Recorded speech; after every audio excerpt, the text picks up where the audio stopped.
Hello?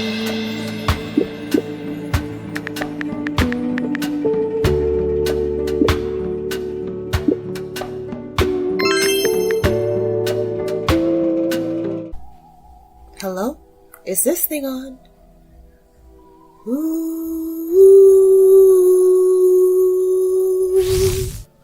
Ooh.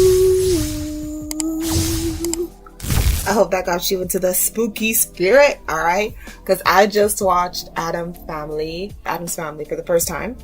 I know, heathen, infidel, how could I have never seen this movie? Like I said before, in the video that I will be posting before this one about the Wednesday Addams trailer, I definitely have heard of them. I've heard of a few of the characters. I've never actually heard the plot. I didn't need to. I just knew that it was an iconic horror classic, and Morticia was it, and Wednesday was it. So that's why, Wednesday has her own show now.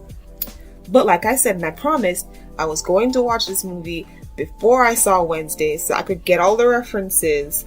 And I probably still won't get all the references, because I'm sure if you do your backstory and you look into everything, then there's certain things you're going to understand that I just won't. But I'm going to get enough. So, just to say, I love this movie. I liked it. It gave me this weird nostalgia that's really a displacement. Wink, wink. Because it's not even nostalgia for my era. It's like just proving my point that a lot of older stuff are better. Not everything, but a lot of them. And this was just kind of steeped in an era where it's yep. This may not have been what I would have wanted to watch when I was a kid, and maybe I wouldn't have liked it when I was a kid. But I have an appreciation for it now as an adult that I really like. As a matter of fact, I'm going to make a video soon discussing the similarities between the Goth family and the Addams family. I will be watching Addams Family Values next, and then I'll probably make a video about that, and then I'll make that video comparing the Sims to the Addams family, because there's a big overlap there and we need to discuss. So let me just get into the movie. It's great. I would say it is a hard 9, soft 10. Now, why am I not giving it a full 10? Because camp isn't really my drama. What did I just say? Camp isn't really my thing. So I'm sure there are some things that went over my head, or some things that I didn't fully appreciate just because it's not my genre. But I love this movie. You're not gonna hear me trash today. So this is a video you guys can enjoy. Those of you who watch people like David and all them niggas who watch a lot of horror all the time, I can see why he's obsessed with this movie. I actually really like this. I really like this. So let's just get into the story a little bit. Then I'll go character by character like I usually do. So this is a story about Gomez and Morticia Addams and their family, which includes the grandmother, who is called Grandmama, and a hand that lurks the house called Thing, and the zombie butler Merch. And they just live in this grand, weird monster house, I would say. This sort of sentient house that loves to do mischief, and they're cool with it because all they do all day is mischief. They should be called Mischievous Family Incorporated, because my God. So this person, I think he works at the bank, or maybe not.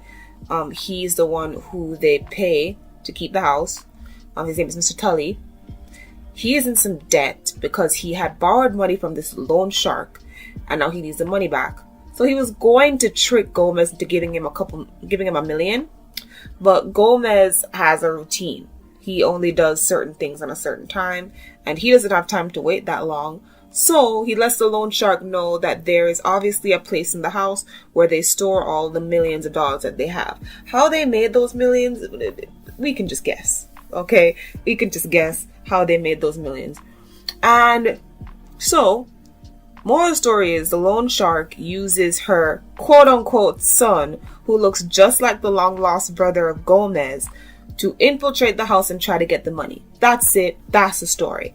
So, as this is happening, we get to see, the intricacies of the house. We get to see the family dynamics between Wednesday and Pugsley, Wednesday and Morticia, Wednesday and her mother, Wednesday and grandma. We get to see how the family works, and it was so cool to see. I just loved it. And this is how TV has gotten so bad on a majority. Of course, there are some good shows out there, and to be more positive, I'm going to talk about shows that I actually like. They're probably not going to be very long videos, but I'll bring it up because you can't be negative all the time. But I just felt so, and this is so weird to say, it was so heartwarming seeing Morticia and Gomez together. It was so heartwarming, even when they were being nasty. You're nasty. I loved it. I was like, oh my god, this is so cute. I love this. I love that even when she was telling her mother, Morticia was telling her mother that she doesn't know how to make him feel better. There's something going on. The mother was bringing up normal things that could happen to a man in a marriage. Is he cheating? She's like, nah. Cheat on who? This is just about his brother. He's in a little bit of depression. That's all. I love that. I love that she's that girl. She's that icon. She's like, cheat on me where? I also like how different it was. And I know it's technically not that different because it's old. So it was unique. It's unique to me because you don't usually see relationships like this. And this is what I was talking about in the partner track. And I don't want them to do something this crazy, but it can't just be the same old boring thing all the time. So I love this movie because it gave me something really different, and I really enjoyed it. I like the dynamic of Morticia and Gomez's relationship. I like how they're different from the average couple, but it works for them. They aren't opposites. They're similar. You see the trend of things that I like? You see the trend? Anyways, so they love each other, they care about each other, they're all about each other. It's just them together. They have some freaky stuff that they like doing in the bedroom. They're all of the families into torture, but Morticia and Gomez, they get off on it, metaphorically and realistically. The whole time I was watching this, I was like, this needs to be a show, or it could have been several different shows or prequel movies. I am dying on the inside to see a Morticia Addams movie, seeing her grow up just a tiny bit and then have her meet Gomez and then have that be the climax of the movie where she meets this man and she falls in love. I want that so bad. Let it be a Halloween romance movie. I am here for it. I am so here for it. Somebody do it now. I want to see. I know it's why would you want to see that? Because it's different. It's different. Love to see how she became the fashion icon she is today. The movie was just so good at showing how different this family is from everybody else around them. They would grow up beautiful roses, cut the rose heads off, and then just plant the spines in the vase. They would eat gross stuff and like that, but when they had normal food, they would kind of look down at it what is that? There was a lot of showing, not telling. And that's really interesting for a supernatural type of horror movie with supernatural elements. Because with stuff like that, you have to do a lot of exposition to get people to understand what fantastical unrealistic they're seeing. But somehow the Gomez family ended up really showing us wacky, just showing us everything. And I really, really, really liked that. I liked Lurch, really interesting. He was kind of cute for a zombie, I'm not gonna lie, okay? Julia could pull up. Julia, you can pull up. Monster High reference if you don't know who Julia is. The grandma was a little creepy to me. I didn't really like her that much, but she means well, okay? We like her though, but she wasn't my favorite, but she means well. I felt bad for Pugsley until he tied Wednesday up. I was like, thank you.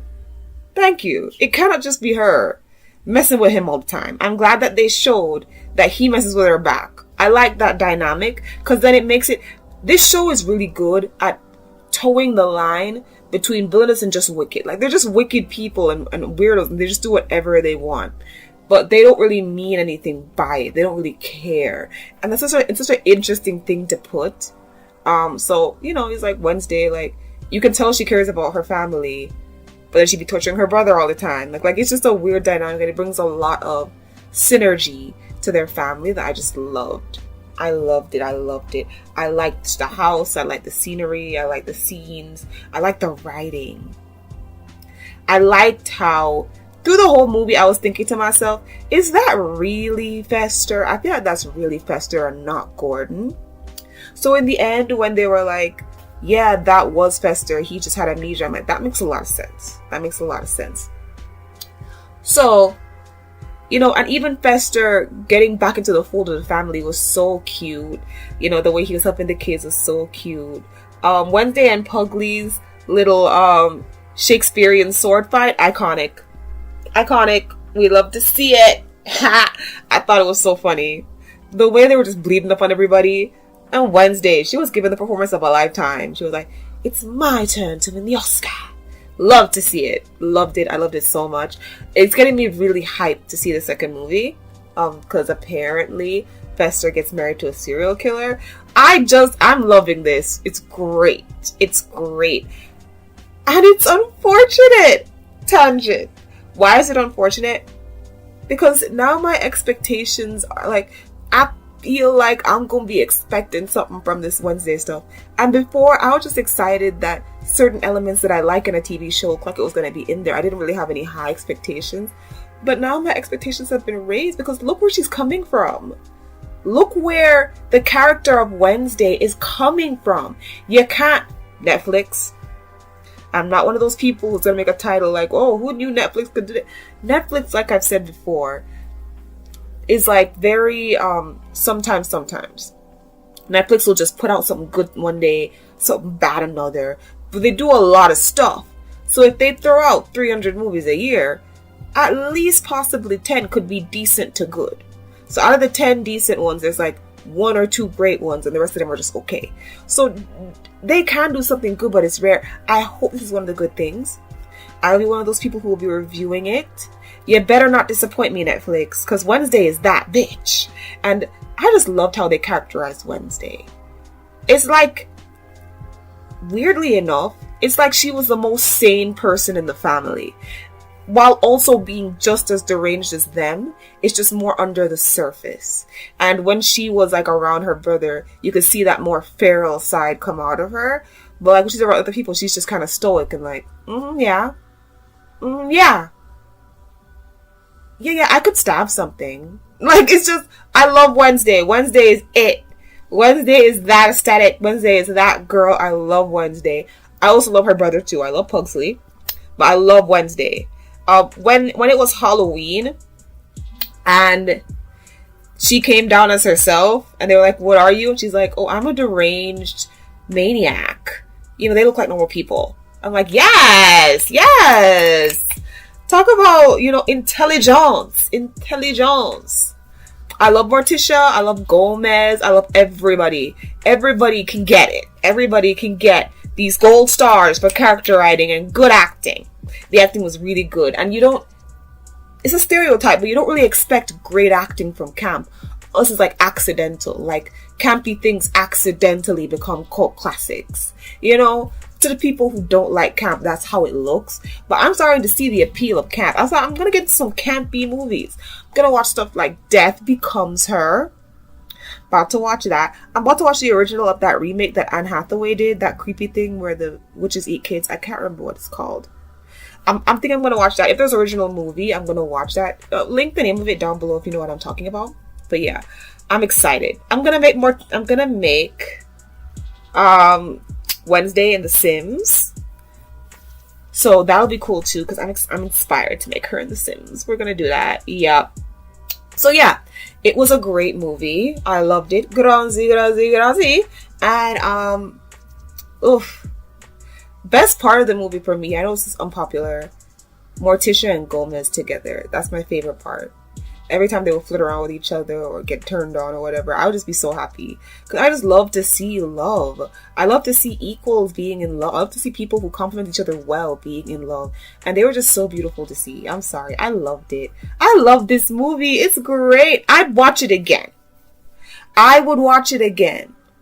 And it's crazy because you think a movie like that, like, oh, you can't eat when you watch a movie like this, it's going to be gross. But I think I could eat some popcorn watching this movie. I could. It's a really good movie. It's really good. Oh, thank you for talking so much that I could remember this. Roundabout thought. You remember when Fester and Gomez go down the slide? and he pulled the lever. This movie came out in what year? What year did this movie come out? This movie came out in the year 1991, right? Was this the inspiration for Yzma and Kronk's Pull the Lever in The Emperor's New Groove? Is that what happened here? Because The Emperor's New Groove came out in 2000, so that's 9 years later. I'm starting to see elements of other shows that took from The Addams Family way more than just The Sims. Way more than just The Sims. But let me say something negative. And it's not even about this movie. It's about Wednesday. The show Wednesday that's going to come out. I'm starting to see why people were complaining about the way that they cast Gomez. Gomez is supposed to be this, like, attractive savant, you know, and it was understated in the show, which I'm okay with, because they just kind of made it more he's a family man, you know, instead of just showing he was attractive. What is this fraternal twin ass nigga you got to play Gomez? Ew. Thank God the show is about Wednesday and they just kind of ship her off to a school, because I don't really want to see that. That's not... You just found some crusty ass nigga who's gonna pretend to be all suave and with the shits. No. The girl is pretty for Morticia, but the guy, it's gonna take some convincing for me to be like, yeah, that's the Morticia and Gomez I know. You know? Look at me talking like I watched it back then and I'm one of those people. Include me in your tribe, guys. I love it. And I'm going to watch Addams Family Values and make a video on that as well. So yeah, I'm excited for the journey. We're in October, so we're seeing some freaky stuff. Next video you'll see me put out probably after this, if I don't see Addams Family Values immediately, will be The School for Good and Evil, which I have a few hot takes on it already, because it's giving Ever After High. But considering Ever After High is on Netflix, I'm not sure. I'm not sure how I feel about that. But anyways, thank you so much for watching this video, and thank you for everybody who was a part of making the Addams Family, because in a word, iconic. In a word, we just have to say one word: iconic. Aesthetic. Vibe. You could never. Anyways, thank you guys so much for watching this video. It's my Sayz. Call me Cleo Addams, alright? I am officially the Lost Addams.